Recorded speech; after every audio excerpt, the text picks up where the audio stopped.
Okay. Okay, we left off over here on Samaches. We'll try to finish the parak in the next few days.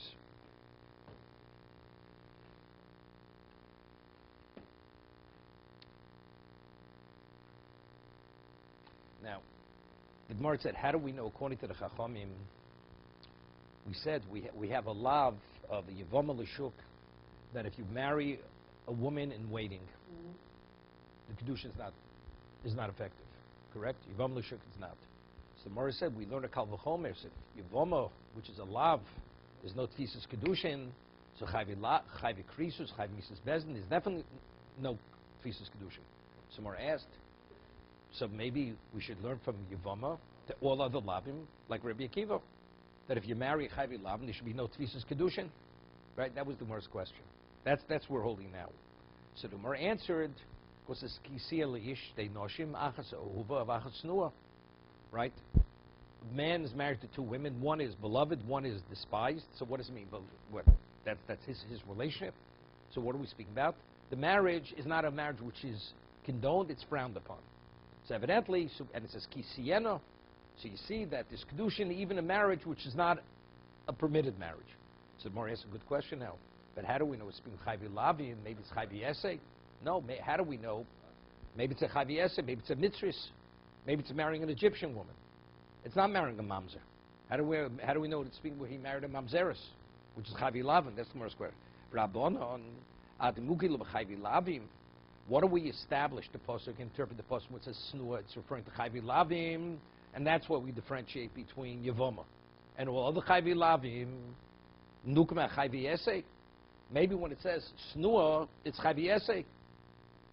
She's a mitzris, she's an adomis, an Edomite. Samara says, "Hi chayvi esei b'mayiminu." What are the chayvi esei that we would speak about? That we speak of snua, which is frowned upon, which is not condoned by the Torah. Ishte mitzrios. If both women he's married to, they're both Egyptian women, that he's not permitted to marry either.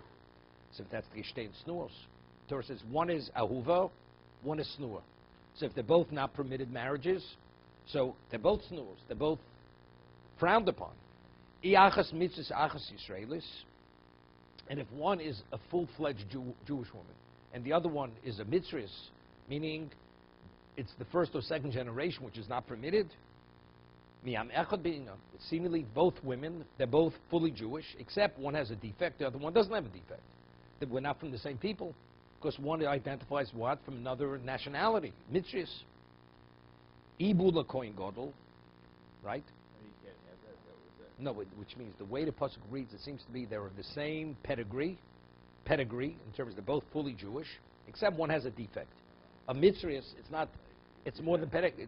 That's simply the way we read it. Because the Gemara says, according to Rabbi Kiva, he has no choice. He has to learn the pasuk that way. Because according to Rabbi Kiva, every chayvi lavin is no tfisus kiddushin.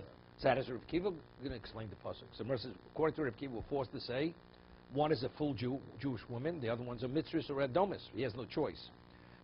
What about Ibula Kohen Gadol? Maybe we're speaking of Ibula Kohen Gadol, right? A Kohen Gadol is married to a woman he's permitted to marry, and the other one, she wasn't a virgin. Okay? Miksiv Kisan LaKohen, it says Ish, a man who has two women. It's limited to that one person, a Kohen. Simar says, Rabbi Kiva, what about Rabbi Kiva? But according to Rabbi Kiva, that every chayvi lavim, there's no tfisus kedushin, you cannot marry any chayvi lavim. So how does Rabbi Kiva learn the pasuk? Correct? So Rabbi Kiva has no choice. He has to learn the case of speaking, they're not from the same nationality. No, that's the snua. It's chayvi esei. It's chayvi esei, which is what? Which is mitzvahs or adomis. Achas ahuv achas snua. That's what he says. Reb Kiva bal korchoch, meaning he's forced. Shavki lekro, davi dochik, umuki navshei. He has to abandon the simple understanding of the pasuk, and because he's forced to establish it, it should be consistent with his understanding of chayvi lavim. Because according to Reb Kiva, there's no such thing as chayvi lavim with his thesis kedushin. So how do you have siena by snua? There's no siena. There's no marriage by a woman where the marriage is not a proper marriage. So what is the only case according to Reb Kiva? With the chayvi esei, he has no choice.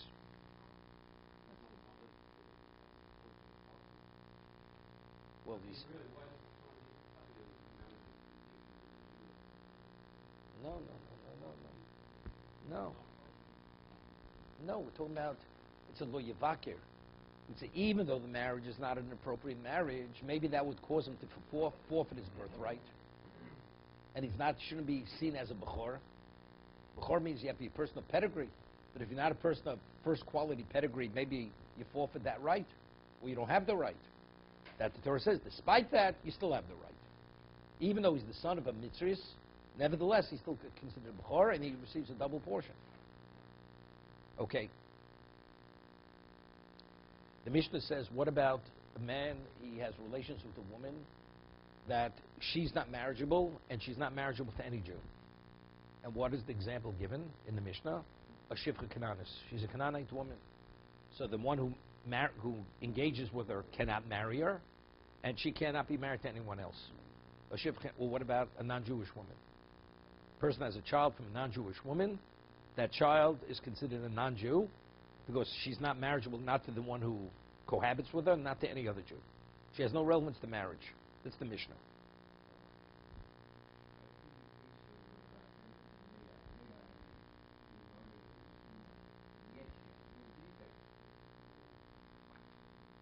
Okay. It's not bad, Rabbi. But you have to stick to the context. When the Torah says a man who marries two women, one is beloved, one is despised. What is the meaning of despised? He doesn't like her. No. The Gemara says exactly. That's again when the week starts on Tuesday, it's a problem. Okay? Snua means over here that the Torah frowns on the marriage. The Torah here is speaking about who has the birthright. What his relation with his wife is irrelevant. Birthright is determined by what? If the Torah wants to tell me, regardless of your relation with your wife, the Bechor is a Bechor to say, a man has two wives. Whoever conceives the first child, whoever opens the womb first, he has the birthright. What do we have to talk about his personal relation with his wife? It has no bearing on the birthright. It has no bearing on it. Unless you say, because there's a defect in the marriage. The marriage is not an appropriate marriage. Rachel and Leah, they were speaking about the relation between the two of them. That is the relationship. That's the story. There we're telling a story. Here we're not telling a story. Here we're communicating what the law is. Who has the right to the birthright? Who doesn't have the right? So you would consider a person where his mother he's the child of not an appropriate marriage. Maybe he shouldn't have that right. Torah says he does have that right. Okay, so it's not. It's the same word, but it means something different.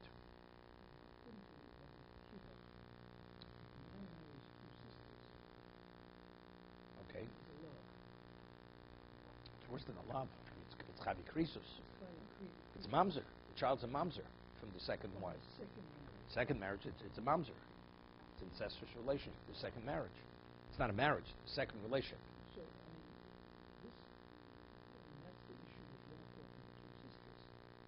Well, again, because they're B'nai Noach. So that's the reason why they were considered legitimate. Right, correct. The whole branch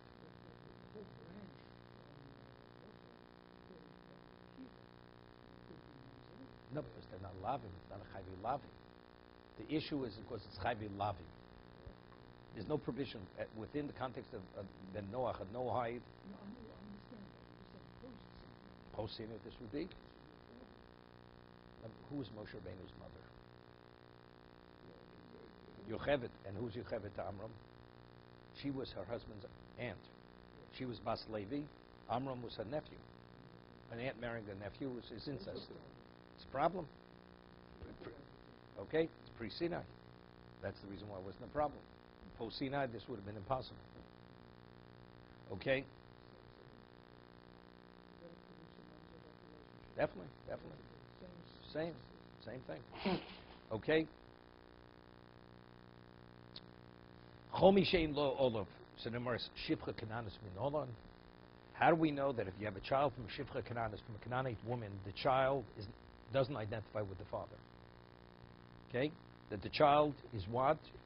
Takes on the status of the mother.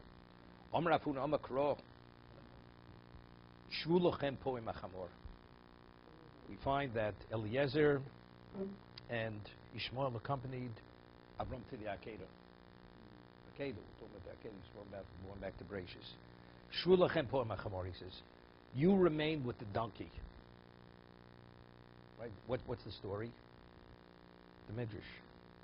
Howard, what's the matter? You're shaking your head. The cloud. They didn't see the cloud over the mountain. He says to Yitzchak, what do you see? He sees the cloud. Yes, Shmuel and Eliezer, what do you see? They see nothing.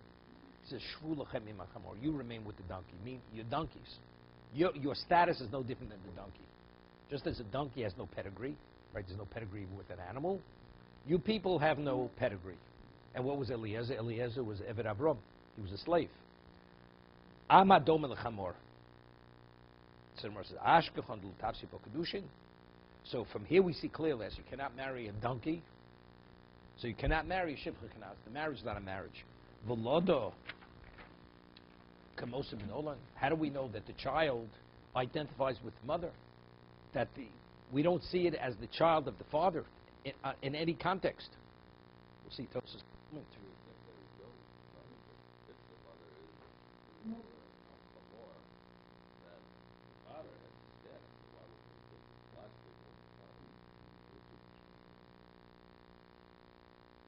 Maybe. Okay. V'loda kamosim nolan. Doma kro ishav yilidei tiel adonel. The Torah speaks about a person's a Jewish slave, a man, and he's sold into slavery. Whether he stole and he was sold by the Beis Din, or because of financial hardship he sold himself into slavery. So the Torah says the master is permitted to give him a Canaanite slave as a wife, right? To breed children. Now those children, after 6 years, what happens? He goes free. Does his wife, his so-called Canaanite wife, and his children, do they leave with him? So the Torah says he's freed. The woman and her children, they remain with the master, meaning they remain the channels of the master. But if they're his children, why do they remain with the master? Evidently because they don't identify to be his children. Okay? So we see V'loda Kamosa. Just as she's the Canaanite slave, she's the chattel of the master, the children which are bred through her are also the chattels of the master.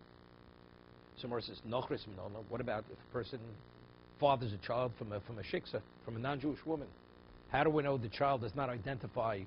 This is the maternal-paternal story, okay? Nochris Minola. Omakro Lo Sischatin Bom. Okay? So Rashi says, what's Lo Sischatin? The Torah is a lav Lo Sischatin. First of all, we're asking, how do we know the marriage is not a marriage? If you marry a non-Jewish woman, how do we know the marriage is not a marriage? It says Lo Sischatin. This pasuk is written by the 7 nations of Canaan. The Torah says there is no chitun, meaning the concept of marriage has no relevance to them. No relevance. So Gemara asks, Ashton lo tafsi bo kiddushin? Meaning if you marry a non-Jewish woman, you could have the greatest rabbis give her something which is worth a fortune. Right. The consequence of that action is nothing. She's not a married woman. Because it says, lo sischatin. The word chitun means marriage. This woman is not marriageable. And we talk about non-Jews. A Jew, it says, a Jew with a Jew. It says, lo sischatin. The Torah is talking to us. When you go into Canaan, the nations of Canaan, lo sischatin. The laws of chitun means marriage, has no relevance to them. Okay? Okay, the Gemara doesn't discuss this. Tosas says other problems. Because the level of schatin is after conversion. That's Tosas' question on Rashi. Right? Lo sischatin, the Gemara says in Yevomis, means let's say you have somebody from the 7 nations of Canaan. They convert to be Jews. Are you permitted to marry them? You're not permitted to marry them. Lo sischatin is lacha gerusa. It's after they convert. Pre-conversion, lo sischatin is not talking about pre-conversion. So that's Rabbeinu Tam's question on Rashi.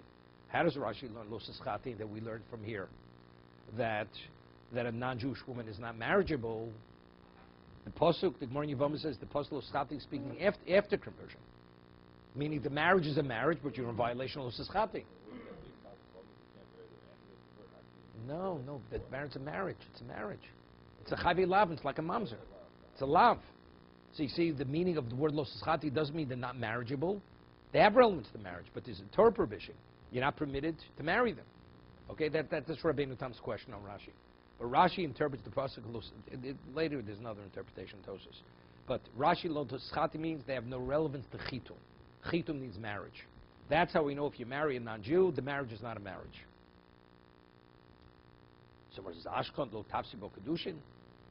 So the Pasuk tells us that if you marry her, the marriage is not a marriage. V'loda kemosa menola. What about if a person fathers a child from a non-Jewish woman? So biologically, it's the child of the Jew. But how do we know halachically? The child does not identify as a Jew. The child halachically is considered a non-Jew, a goy. Omer Reb Yochanan, Mishum Reb Shimon Yochai. Okay, you understand? Let's talk about the reform, all this. You know, when we say they deny the divinity of Torah, no, they say, well, why? As long as if one parent is a Jew, that determines the religion of the child. Does it make a difference, maternal, paternal? You know, we don't make these decisions. God makes the decision. God says what a Jew is a Jew, what's not a Jew is not a Jew. It's based on psukim.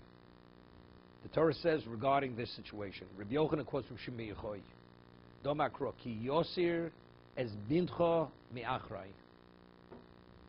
Okay, we'll say Yosir is masculine, right?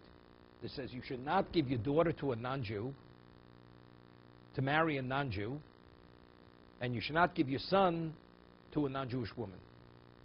Why should you not give your daughter to a non-Jew husband? Ki Yosef bintcha mi'achrai, because he will influence your child to become an idolater. Will cause him to be removed from me. So, but if he's not Jewish, what difference does it make? The answer is it's bintcha. Yosir, the non-Jewish father, because he's a pagan, he's an idolater, he will cause that your child should be removed from me. Right? Me'achrai. Bintcha bo Yisrael l'skari bintcha. So from here we see that the child that is, the mother is a Jewess, that child's called bintcha. That's a Jew. But the child that's conceived from non-Jewish mother, kari bintcha, that's not called bintcha. We'll see Rashi in a moment. Elo beno. That child is considered a non-Jew. Because it doesn't say kisosir bintcha, where the mother is not Jewish and her father is Jewish. She will take the child away from me. She does not take the child's not Jewish. But if the child is Jewish and the father is not Jewish, then we could do kiyoseh bintcha me'achrai. He will remove the child from me. Omer Rav Vino.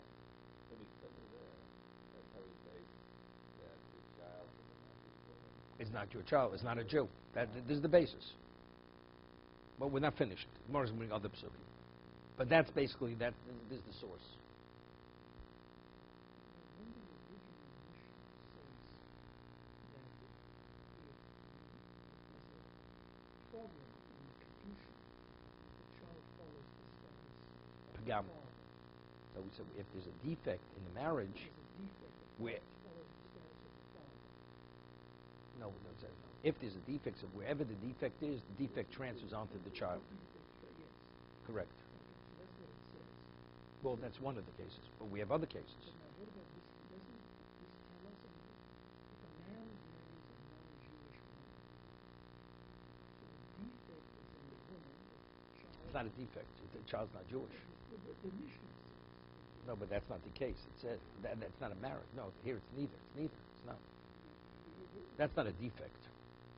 If you would speak, defect is speaking about an illegitimacy. There's no illegitimacy because that's going to be the Gemara's question. Maybe the Gemara's going to say, in the case where the mother, if the child's not Jewish, that's not a defect. It's not a Jew. Well, we'll discuss that in a moment. It's not a Jew. It's not Jewish. Defect, of course, the Gemara's going to ask a question. In the case where the child is fathered by a Jew, by a non-Jew, and the mother's Jewish, it says the child identifies with the mother. So the Gemara doesn't want to say, if that is the case, when we speak about defect, it's always within the context of being a Jew. So if that's the case, the child must be a mamzer. Because factually the child's illegitimate. So what is illegitimacy regarding a Jew? It's always mamzer. That we always identify illegitimacy regarding Jew. That's mamzer.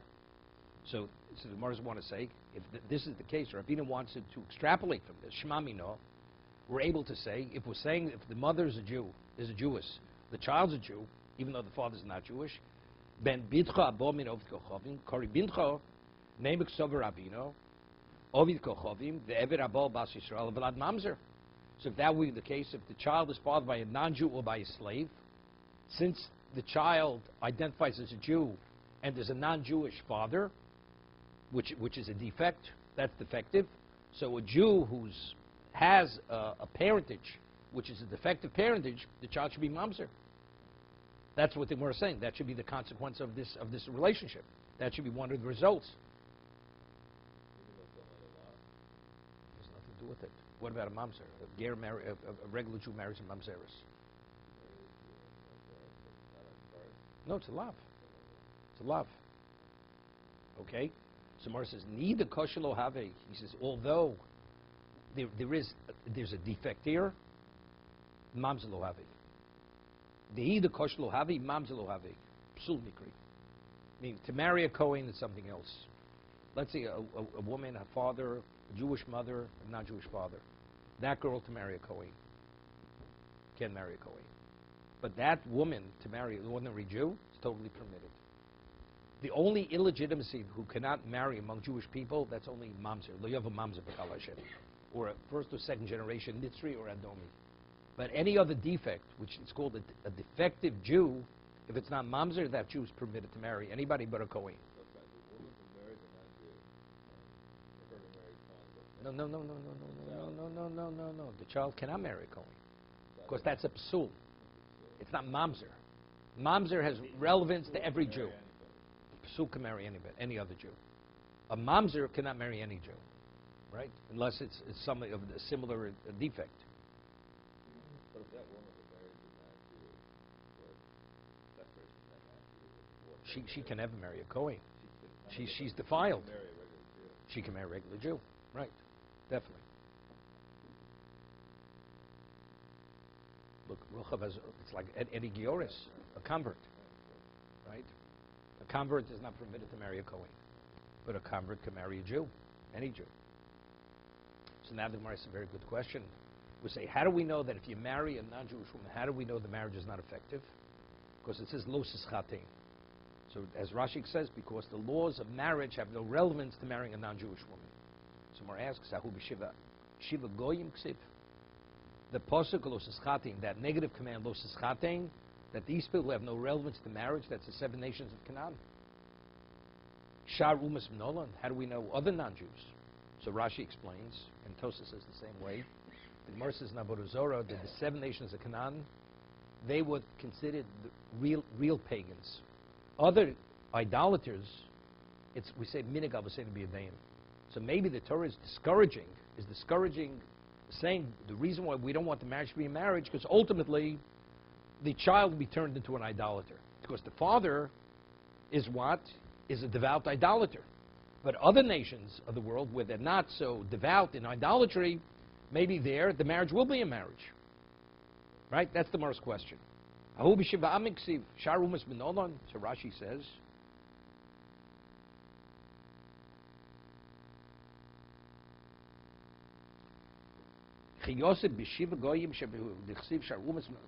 yeah, okay, we'll see them in Rashi. So on that the Gemara answers. Now, there's a machlokas we had in Bav Mitzvah. Well, we also had this in Sanhedrin. Dorish time in the Korah, not Dorish time in the Korah. There's a machlokas Reb Shimon and the Chachomim. When the Torah says something, even though the Torah doesn't give its reason, do we interpret the intent of the Torah? For instance, the Torah says that if a person lends money, right, you take collateral. Take collateral. What about if you have the night garment of the person, the day garment of the person? So it says you return it at night, and you return the day garment during the day. Right? That's what the Torah says. So it says you're not permitted to take the garment of a widow. A widow. Collateral from a woman. If it's a type of item that's needed by the woman. So the question is why? Why? So Reb Shimon says because a widow, she has no husband. So people are going to say you're going to her home at night. People are going to say there's some affair going on between the lender and the woman. Otherwise, why is it going there at night? So based on that understanding, you're not permitted to take collateral, that kind of collateral from a widow. That's Reb Shimon. So only what kind of widow are we speaking about? A widow that you have to return the garment at night. What about a widow who's wealthy, where she doesn't need it, right? Then we'd say what? Then you could take collateral from that kind of woman. That's Reb Shimon. The Torah says you're not permitted to take collateral from the women. Well, we don't make any differentiation. So according to Reb Shimon, who's Dorish Taimid Akro, he understands it differently based on his understanding. So now we're speaking over here. Based on his own understanding of reasoning. So if, let's say, we would understand something on our own, what does the Torah have to say? Ki Yosef bin Chameachrai. Let's say the Torah wouldn't say, because we're concerned, the father will take the child away and turn him into a pagan. Let's say it wouldn't have said that. According to Reb Shimon, I understand the reason why the Torah prohibits this marriage is because that's going to be the end result. So the Torah doesn't have to say Ki Yosef bin Chameachrai. So why does the Torah say Ki Yosef bin Chameachrai? Evidently, it's Torah superfluous. It's referring to other nations. Even pagans, which are not as devout as the 7 nations of Canaan, even there you're not permitted. That's according to Reb Shimon. According to Reb Shimon, Ki Yosef bin Chameachrai is totally superfluous. Because even if Torah wouldn't have written it, I would have known it just based on my understanding. So why did the Torah write it? Evidently, not to exclude, no, to include other nations. But according to the Chachamim, that unless the Torah says it, we wouldn't know it. So we're back to the problem. Maybe it's limited to the 7 nations of Canaan. That's where the marriage is not a marriage. But maybe the other nations, maybe the marriage is a marriage. That if you marry a non-Jew, the marriage is a marriage. That's the Gemara's question. The Gemara says, "Lo Reb Shimon the Dorish Taimid Honich, Lo Reb Shimon Dorish Taimid Ekro." According to Reb Shimon, that he gets involved in understanding the rationale of the pasuk, why the Torah prohibits, even if the Torah wouldn't offer the reason. So therefore, the pasuk, Yosef bin Chameachrai, comes to include the other nations, which are not the 7 nations of Canaan. Elo Rabbanon, but according to the Chacham in my time, right? Why? What is the basis? Maybe if you marry a non-Jew of the other nations, which are not the 7 nations of Canaan, which are not devout pagans, maybe the marriage is a marriage. That's the Gemara's question. Omakro. Now, the Torah speaks about Eshes Yifas Torah. You go to war, and you see a woman, and you're attracted to the woman. So the Torah says she undergoes a process of conversion. She cries for her parents, for her religion, for 30 days. Then it says he initially shaves her hair, he cuts her nails, he removes her garments and puts on garments which causes her to be in a detestable state. And if he still is interested, he converts her, then he comes upon her and he cohabits with her. So when does he cohabit with her? He comes upon her, that's only after the conversion. But it seems to be pre-conversion, he cannot. So you see clearly she's not marriageable pre the process. Okay? Elor of my time, Omikra v'achli tobo leo, it says tobo uv'alto. Mechlal, so evidently, what's the inference of that? Before the process is complete, to make Korah lo tafsi bo kiddushin. But prior to that, she's not marriageable. And over there, we're not speaking about the 7 nations of Canaan. Because 7 nations, you have to destroy them. So we're talking of their ordinary goyim.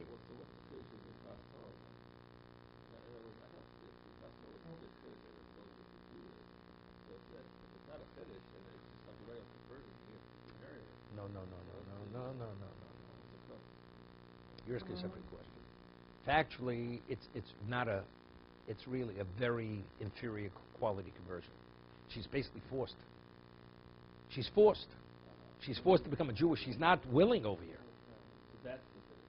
Right. I mean, she's being forced, despite the fact that she's not really consenting. It's only by circumstance she's consenting, because she has no choice.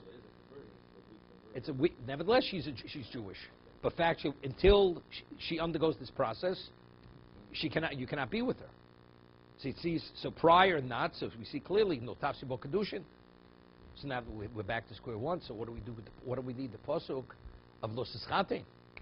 This pasuk is speaking about any non-Jew. Any non-Jew is not marriageable, correct? Because it's by Yifas Torah. Only after you've undergone this process, only then can you marry her. Prior to conversion, you cannot marry her. So the Gemara says, Ashkan l'tafsi kedushin. So the Gemara says, V'lo dekamosim in olon. How do we know that prior to kedushin, the child identifies with her before she converts? Omakro kisena lish v'yodolo. right? Kisiyeno liish, it says, and she will give birth. Kol hech de karina boy, kisiyeno karina baby oldu. Right? It says, wherever it's, the Torah says, that's the case before, achas ahu achas nur. It says, kisiyeno liish, when there's marriage, then the child is called your child. If there's no marriage, the child's not your marriage, not your child. You said liyodolo, kolech de karina be kisiyeno karina baby oldu. Then the child identifies with the father. But if it's not considered, she's not a woman who's marriageable to you, okay? That's where the Gemara is coming out. So how do we know any non-Jewish woman? We're learning from Yifas Torah that until the process is completed, she's not marriageable. And how do we know if she's not marriageable, the child is not your child? Because it says, v'yoldulo. Kisiyeno, if there's marriage, v'yoldalo. So let's ask the question. So what about if you marry a person commits adultery? Who's the father of the child? Right? The adulterer is the father of the child. It's mamzer. But it's not siyeno. It's not siyeno because there it's understood. Because there, the parentage, they're both Jews. The mother's Jewish and the father's Jewish. With the mother, it's not marriage because she's not. In a context which she's not marriage because she's not Jewish, how do we know that the child does not identify with the father? Because it says, a woman who you're able to marry, v'yoldulo. The child that will be born is considered born to him.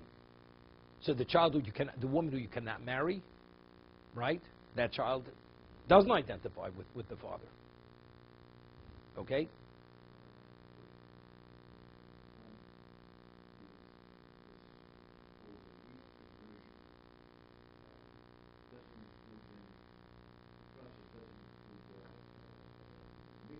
No, of course it includes mikvah. Of course. We're talking about the consent. Although the circumstance forces her to agree to remain with the man, he's the captor. She's a captive. That's what we're speaking about.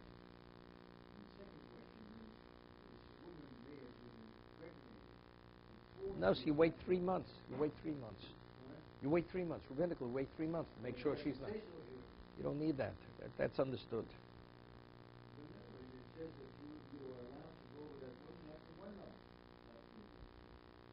Okay. The question is, how long did he keep her captive? He could have a captive. She's already captive till he brought her back from the front. It could be 6 months. You understand? The man is captivated by this woman. He really wants to live with her. Therefore, so he waits 30 days. look, this man is playing by the rules. He's waiting the proper amount of time. Okay, not going to get off here. What's the second question? Okay. So now the Gemara asks a question. Said, I'm learning from this pasuk that if the woman's not marriageable, the child does not identify with the father. So the pasuk by Shifcha Kanan is superfluous. We had a pasuk before. How do we know the child is not the father's child? Because it says Isha v'ildet yeleda now. The woman and the children belong to the master. Yoch Shiv Kanadis Nami Shiv Chanami Enoch Nami. So Gemara says Elo Isha v'ildet yeleda normally. So what do I need the pasuk? That pasuk now is superfluous. Right? I don't need that pasuk any longer to tell me that the children identify with the mother, because we just established that the woman, you cannot marry the woman, then the children don't identify with the father. On that, there was L'Chatanya. Interesting question. Now, a master, what happens if a master emancipates his slave? Woman or man, she becomes Jewish. Let's say she's pregnant, and he says to the mother, I'm emancipating you, but the fetus that you're carrying, I'm not emancipating. The child that she gives birth to, is that child Jewish? And the child's born after she's emancipated. Is the child Jewish or not Jewish? Okay? We'll say. So based on this pasuk, Ha'omer l'shiv harei bas chored v'uvlodoch eved havlad kamos di Rabbi Yosef Levi. The child assumes the identical status as the mother. You cannot separate between the mother. How do we know this? Because it says Yishvil let Yelevnel. The child always identifies with the status of the mother. So if the mother's emancipated, even though the master said, I want the child should remain a slave, the child assumes the status of the mother. not the father, the master. The master. It's irrelevant what the master is. Because that's what he wants. He wants to retain the child, the fetus. But how do you know that's the rule? Because the Torah says that's the rule. Yeah, yeah. So that's exactly the pasuk. That's what the Torah is saying. Havlad kamosa, the child assumes the status as the mother. Divrei Yosef Glid, Chum omrim no. Chum argue. Dvorv kayomen. The Chum, they argue. They say no. You can differentiate between the mother and the child. He's retaining the child. So the child, when the child was born a slave, a Kanani. The mother, Mishum Shenema, Ish Vildeh Tiel Adoneo. Somewhere is my Talmud. What does it exactly mean? Omer Rabbi Yosef Glid. When we say the pasuk, who uses the pasuk? The pasuk is superfluous. According to Rabbi Yosef Glili, this is what he utilizes the pasuk for, to be